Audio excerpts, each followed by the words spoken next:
welcome to another episode of Jason and Bart Show, where we talk about agency and running them and doing things with them. And I think we're doing things with people all the time.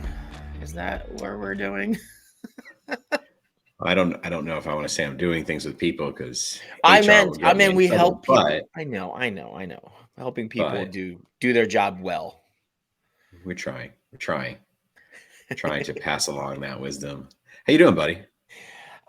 I'm good. I got to see you this week. That was kind of fun, you know. Yeah. It was a good day. I For always those who like don't hanging know, out. I was New York had its presence graced with Bart coming into town, and had some good pizza.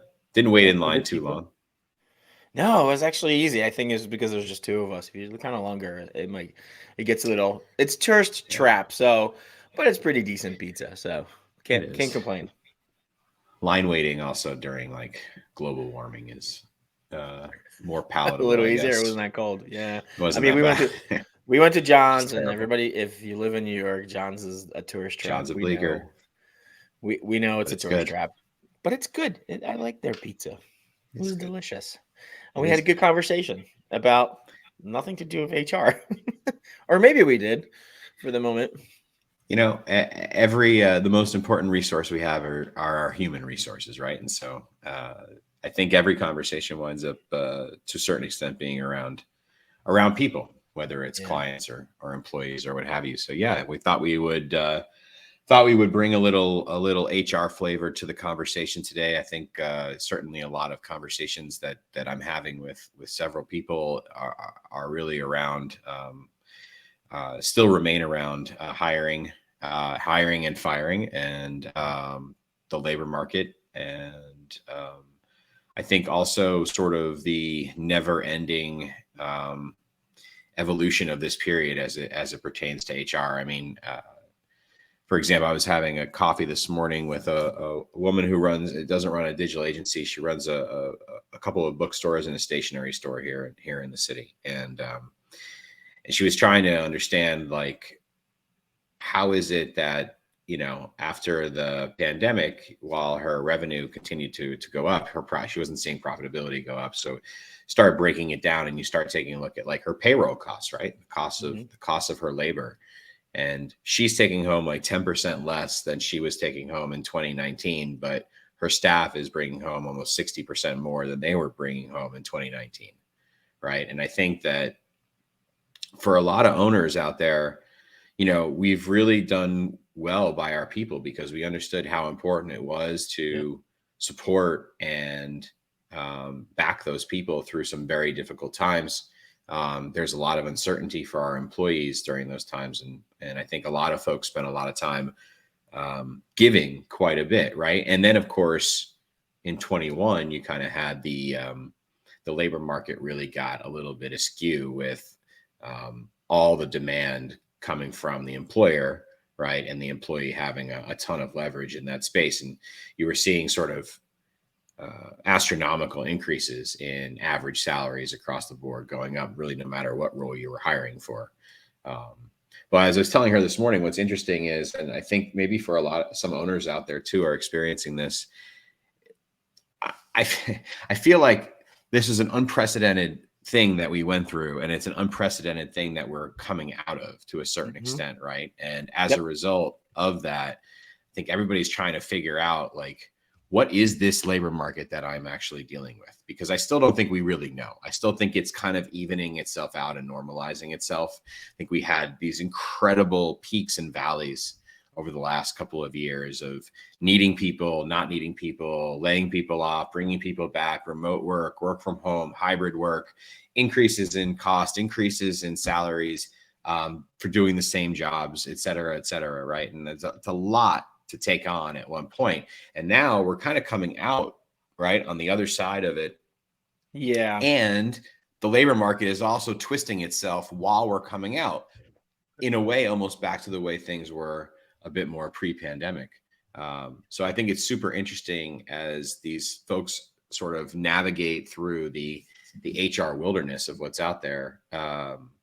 Just what that environment really looks like, and what they're sort of swimming in right, in order to achieve consistent success. Because I think that's the thing is we're just seeing how do you manage cost, and how do you operate more efficiently? Because it may be that you also are experiencing bloat. We see a lot of these bigger companies who are laying folks off, right? Because during the pandemic, they needed different types of personnel on staff, and they brought and hired a bunch of people in.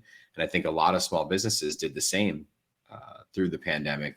Now coming out, we're all trying to figure out, okay, who do I have on staff, and what does everybody do? And do I need this Yeah. many people to actually achieve this? And so on and so Right. forth. Are you sort of seeing and hearing similar things? So multiple things. It's kind of hard to tell, right? It's like we had this weird labor market of people going to bigger companies and getting paid insane amount of money. They were just the percentage was just up, right?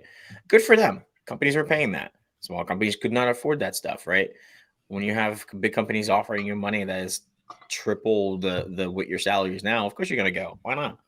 I mean, unless that's not your thing, but um, we also have a very low unemployment at the same time. Yes, tech companies all of a sudden are laying people off, and then they brought a whole bunch of people in to just bench them, basically, to take away a lot. But now they're like laying people, getting the glove. You know what I mean? It's like, But those okay, people are like finding a job the next day. Like, like right? if you get fired from Amazon, like you're going to turn around and you're going to have Yeah, like I saw three Microsoft. offers. Yeah, I saw Microsoft this morning. They're like, well, we're letting this many Yep. people off. It's like it's just 5% of their labor force. They're And just they're gonna also do late that. to like Microsoft is like one of the last ones to come to that party, right? So Yeah, it's like all the biggies already did it, and they're just like, they. And then you look at what inflation looks like, right? Your grocery store is too much, right? So, funny thing, we had a conversation with a partner in Europe, and he's like, what's happening to us is even crazier because their inflation is even crazier. So for them, it's more of like, you know, there's there's employees asking, when can we get raised? Because look what's happening with how much things cost outside of here. We can go to other. We don't want to leave, but they're going to be forced to do it to go to other companies that are hiring crazy. There's like a weird lagging indicator of, here that's slowed down a lot, where people are like, it's right sizing itself, sort of the salary itself. But that's not everywhere, right? We can't just yeah. think here. We have to think about globally because everybody works all over the place now. I don't, I don't know how that. It's still like a weird, unprecedented times all over the place, right? It's not the same as it's always been, right? People hire a lot. Then the market comes down and it just adjusts itself. I don't know what to do with this half the time. I'm like, unemployment is low, but inflation is higher. And then there's people are laying people off, but not really. And there's not enough in the other workforces to work. So it's like, Mhm. where is this going? Yeah. I keep going back to a thought, something that I've considered doing lately as some of our company kind of grows to a certain size. But and I've never really knew like when was the right sort of size or inflection point to bring on this role. But I think HR is becoming increasingly complicated. I think just the nature of hybrid work in general is complex, Mhm. and I'm beginning to think more and more that one place where it's always at these pain points where I feel like we run from investment when we run from it and when we should run toward it. I think I was going to complete the thought. I was thinking to myself, like, these are times where having somebody dedicated to recruiting, to dedicated to your HR, and treating your human resources and talent acquisition and talent retention strategically in a very similar fashion to how you treat your client acquisition and your client retention. Yeah. I And mean, it's defining talent is, yeah.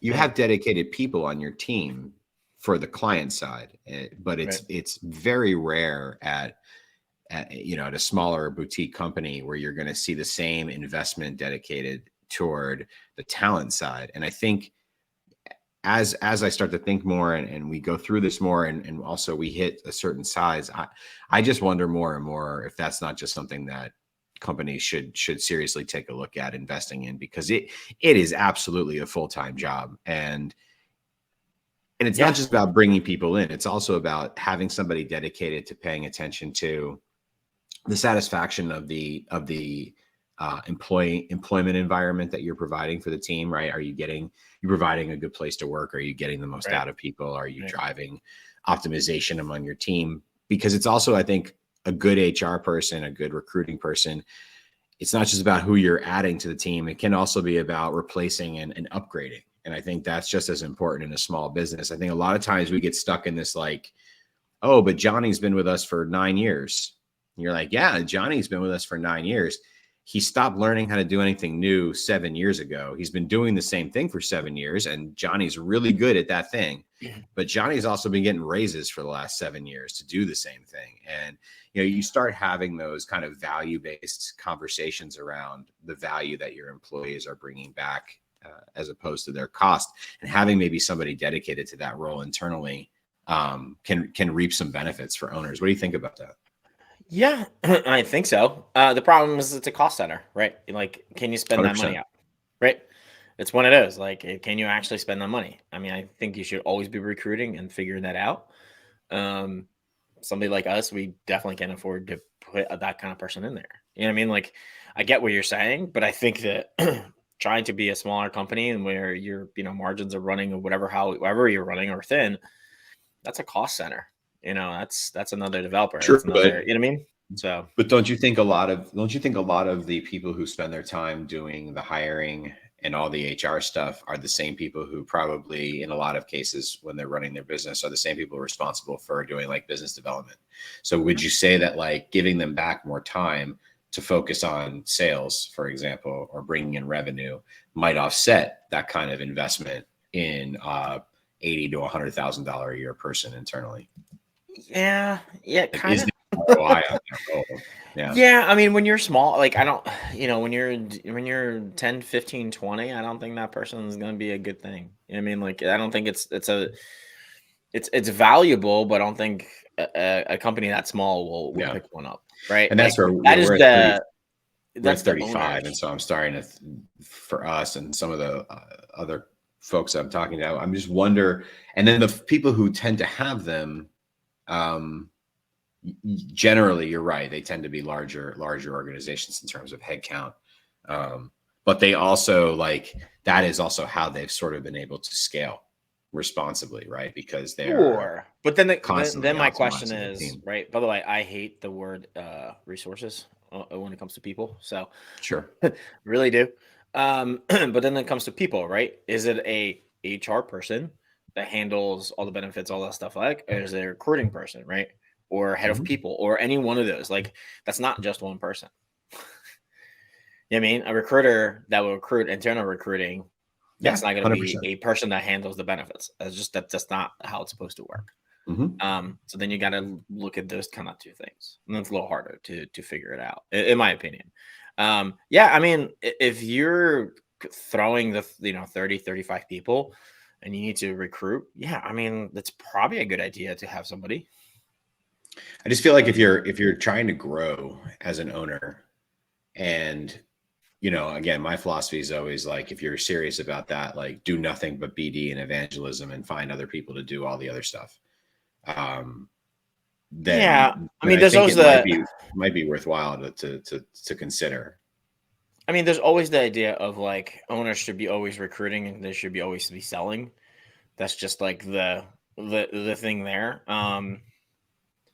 I guess that's one of the main things, right? Like But you that's could the go evangelism aspect of it, right? right. Like part of being the face of the franchise or whatever is that you're sort of the de facto celebrity of the company, and your job, if from a recruiting perspective, I feel like, is like, oh, I would really like to go work with that person because I've seen them talk, or I've seen them write something, Yeah. or I like who they are, or whatever it is. But like, it's not necessarily like your job to go specifically out to like go recruit every role that's at your company, right? It's sort of to represent the brand, to make your brand attractive to talent, Yeah. at the leadership level, right? I'm laughing because it's like your hockey terms. That's what you're bringing them into. Yeah. Yeah, I mean, I mean, kind of, you can think about sports, right? You have the recruiters and you have the coaches, and That's kind of how that works out to be, right? Yeah, you don't have to recruit everybody, but kind of naturally sometimes happens where it's like the head of tech recruits all the tech people. You know what I mean? They know better. Yeah. They work with them, and you kind And of this could be bounce something around that people. maybe, yeah, this Yeah. again, it's a good point. This can also, if you're a smaller organization, if you have maybe somebody who's the leader of your development team or the leader of your design team, Mhm. leader of your PM team, maybe they can work with whoever kind of deals with your marketing. And this can be sort of tucked under your marketing as Right. well, where you're not just marketing to clients, you're marketing to talent as well. Yeah. Yeah. I mean, Yeah. that's the thing. Like that's the thing. It's a little harder to do. I think it's a little harder to do when you have a smaller team because every single slot counts, right? Yeah.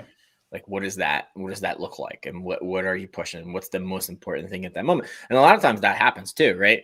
You're like, you're a small team, you just picked up a big client, and like what is the fastest things you can kind of plug in, and you probably should have been recruiting 6 months before that, right? And all of a sudden you don't have a 100%. recruit, you try just like, right, like it's like a weird balancing act of that. And like company like ours, we don't like people being on the bench. Yeah. We just don't work that way.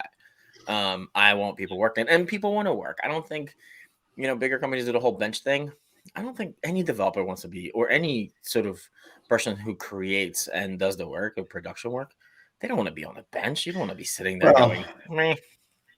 yeah, no, I agree. Unless, of course, you do a good job of making sure like internal things that people can get jazzed about, where they contribute to, whether it's like things like the company website or whatever it is. Like but you have to be prepared to sort of fill them with something that Right. is worthwhile while they don't wait too long. Because I agree, they're not here to sit on the bench; they're here to do They're gonna client get work, right? bored, and I mean, we Yeah, listen. We slot in like the web stuff or our website or internal some things in between things so that they don't get bored. They have some.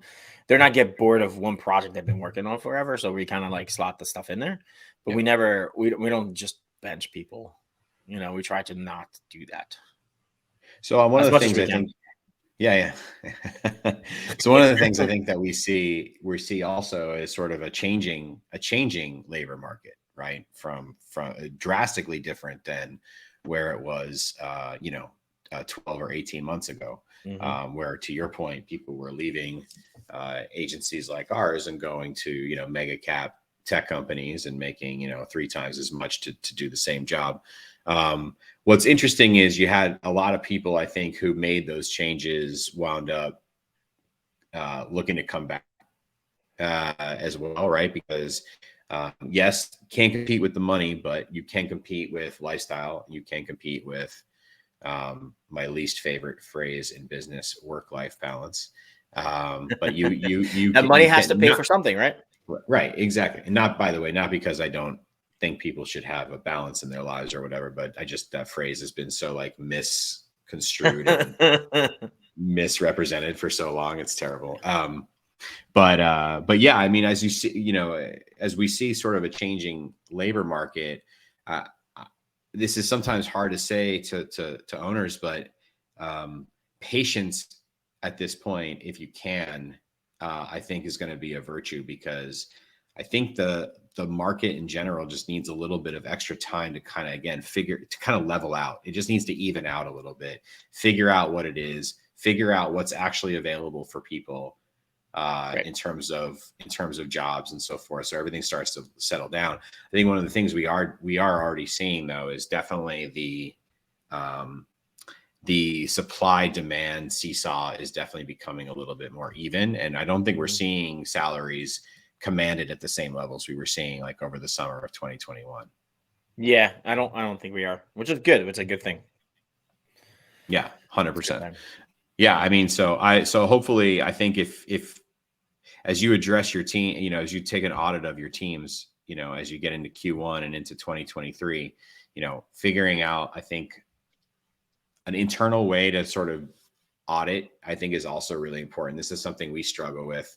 Like, I never know who the bottom 10% of this class of employee is versus that Yeah. class of employee. So it can make the value judgments on each employee very difficult, right? If you don't have something sort of set up there. Yep. Um, Do you guys do anything like that for your team or no? No. Wish we did, but we don't at the moment. Okay. Kind of Interesting. playing with different things. Yeah. And then I think the last thing we wanted to cover today was just a little bit about hiring and firing. And I think, again, I think there's some residual scar tissue for a lot of owners between sort of the over empathetic owner who really wanted to guide their team through this really difficult time. Yeah. And, a employee base that really took advantage of having leverage there for a period of time. And I think owners have developed some bad habits when it comes to looking at their employees from a business perspective. Like, I feel like the pendulum, and this will be very unpopular, but I feel like the pendulum has swung wildly, way too much towards just soft sentiment. Like, how do you feel about people? Oh, I like Johnny. Johnny's been here for a while. Johnny does a Yeah. good job. Therefore, Johnny gets to keep their job. As opposed to really like metricizing things and really getting in and seeing, is Johnny really that good at his job? Not just compared to other Johnnies at your company, but other Johnnies at other companies. Because you do owe your clients, to an extent, you owe your clients the best possible quality at the end of the day, right? And I think the only way that you can be consistently moving towards giving them that best quality is to constantly be sort of QAing your own deliverables, not just from a technical QA standpoint, but from a personnel standpoint. Yeah, that's true. That's definitely true. I feel like owners are super gun shy right now to fire because they're so scarred from the hiring process in 2021 and how horrible it was for them. They're like, I don't want to go through that again. And I definitely don't want to lay somebody off right now because I don't like the feeling of laying people off. Nobody likes newsflash. Nobody likes firing people. Like, I'm not too sure. I shouldn't say that. There are maybe a couple of people out there who like firing people, but they are very few and far between. And those people are super fucked up, by the way. So don't worry about those people. But like, in all seriousness, like most people do not like to fire people, but your job is to make the best decision for the company, for the overall good.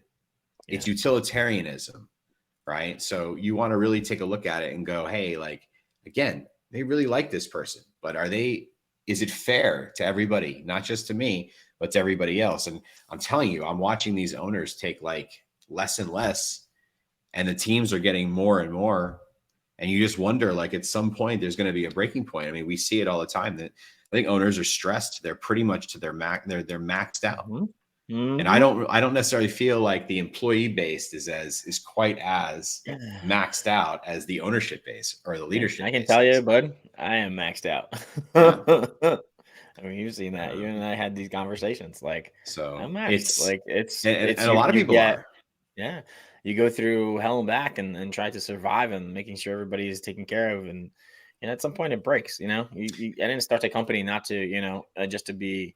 I'm here to make money. Like that's why I started it on my own terms. But look, I said to one of my business partner, I said, look, like the biggest lesson I've learned in probably the last 10 years is if I make sure everybody eats first and eats well, I will eat very well. If I care only about me eating first and me eating well, then I very rarely do eat well. And so it is important to invest in your people, right? To your point, you don't like to call them resources. That said, like, there's a cost to that. Mm-hmm. There's an emotional cost to it. Okay. However many people you have on your team, that's how many stories, you're sort of dealing with on a daily basis. But also that lives you're responsible for. Yeah, sort of going against your grain a little bit. Like, but if you're not taken care of as a business owner, and you're struggling and stuff like that, the business is not going to do well at all. Right. But most martyrs I know are dead martyrs. Like, right. So like there's a reason for that. I said to the person I had coffee with this morning, I said, it shouldn't be sacrifice. Like, you shouldn't have to give up less because you want to give more to others. It doesn't have to be either or. It has to be both together. Right. And that's really what you've got to be able to find from a financial and operational standpoint, from an HR perspective, from a sales and marketing perspective, Yep. time management, all of it. So anyway, buddy, That is good show correct. today.